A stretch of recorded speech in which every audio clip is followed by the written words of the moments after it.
इन चारों वर्णों के द्वारा, चारों वर्ण के पुरुषों के द्वारा यज्ञ पुरुष है, वह यज्ञ रूपी परमात्मा पुरुष सदा इज्जते, सदा उसकी उपासना की जाती है। तरह तरह के यज्ञ किए जाते हैं, दीर्घकालीन यज्ञ किए जाते हैं, विभिन्न प्रकार के यज्ञ किए जाते हैं, दैनिक यज्ञ किए जाते हैं, और इस प्रकार सदा उस परमात्मा की उपासना में लोग निरत रहते हैं, चारों वर्ण के लोग।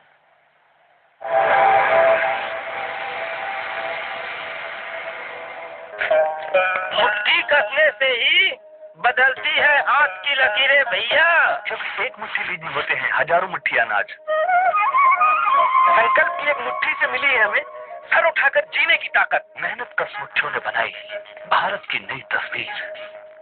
भारत की कृषि परंपरा और आधुनिक विज्ञान का महामिलन लेकर आया है देश में कृषि क्रांति। और हमारे लिए आयुर्वेदिक स्वास्थ्यवर्धक उत्पाद पतंजलि आयुर्वेद लाए हैं हमारी हर जरूरत के लिए सबसे अच्छे, सबसे सस्ते, विश्व स्तरीय स्वदेशी उत्पाद। पतंजलि आयुर्वेद। प्राचीन काल में इस देश में और इस जम्बू द्वीप में चारों वर्ण के लोग उपासना में, धार्मिकता में अपना अधिकांश जीवन बिताया करते थे। उसी का वर्णन इस सामाजिक चित्रण में पुराणकार ने किया है। शाल्मली द्वीप का भी इसी प्रकार का वर्णन विष्णु पुराण में मिलता है। कहा है, ब्राह्मणा क्षत्रियाः वैश्याः शूद्राश्चैव यजन्ति ते वायुभूतम मखश्रेष्ठै यज्विनो यज्ञ संस्थितम। प्राण रूप में, प्राणी मात्र में स्थित उस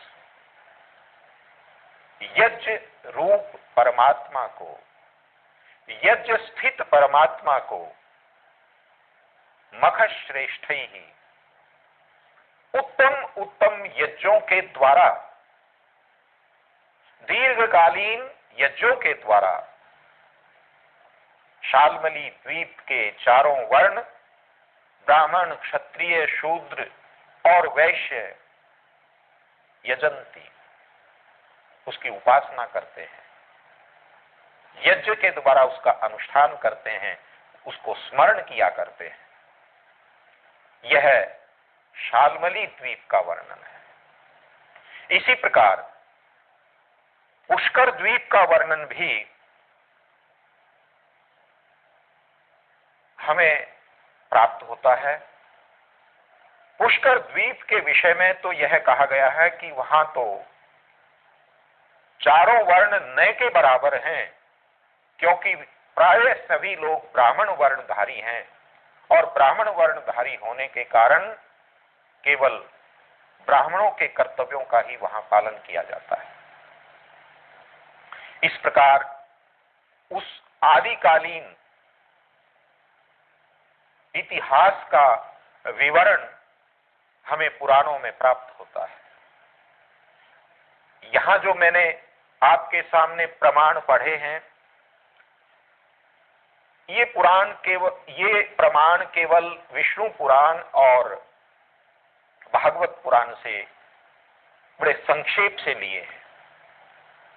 ठीक ऐसा ही विवरण अन्य पुराण भी देते हैं।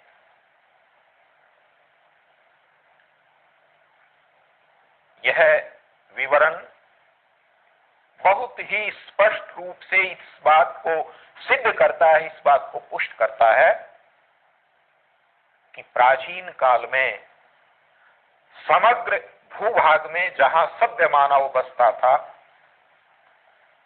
वैदिक वर्ण व्यवस्था प्रचलित थी और उस वैदिक वर्ण व्यवस्था में मानव मात्र, शूद्र वर्ण सहित मानव मात्र शिक्षा प्राप्त करता था, धर्म का पालन करता था, यज्ञों का अनुष्ठान करता था। कुछ लोग यह कह सकते हैं कि यह जो द्वीपों का विवरण है, यह एक कल्पना है और इस प्रकार के कोई द्वीप वगैरह नहीं थे या इस प्रकार का कोई द्वीपों का, देशों का अस्तित्व नहीं था। ऐसी विचारधारा रखने वाले लोगों को मैं यह बताना चाहता हूं कि आज भूगोलविदों ने, इतिहासकारों ने उस प्राचीन इतिहास को खोज लिया है और जम्बूद्वीप, कुशद्वीप तथा शाक द्वीप की स्पष्ट और प्रामाणिक पहचान कर ली है। यदि आप इस विषय में जानना चाहते हैं तो श्री नंदलाल दे की रसातल और द अंडरवर्ल्ड नामक पुस्तक पढ़ सकते हैं। उसमें इन प्राचीन द्वीपों का विवरण और पहचान दी गई है। डॉक्टर डीसी सरकार की पुस्तक geography of ancient and medieval India में भी इन द्वीपों का विवरण और पहचान दी गई है। मैंने यह बात कही है कि वर्तमान एशिया द्वीप पुराने काल का जम्बू द्वीप कहलाता था, जिसकी सीमा दक्षिण समुद्र श्रीलंका से लेकर चीन के तुर्किस्तान तक मानी गई है और पूर्व से लेकर पश्चिम तक के समग्र जो एशिया के देश हैं वो इस द्वीप में समाहित थे। इतिहासकारों ने अनेक प्रमाणों के आधार पर यह खोज की है और इस बात को अपने ग्रंथों में प्रस्तुत किया है।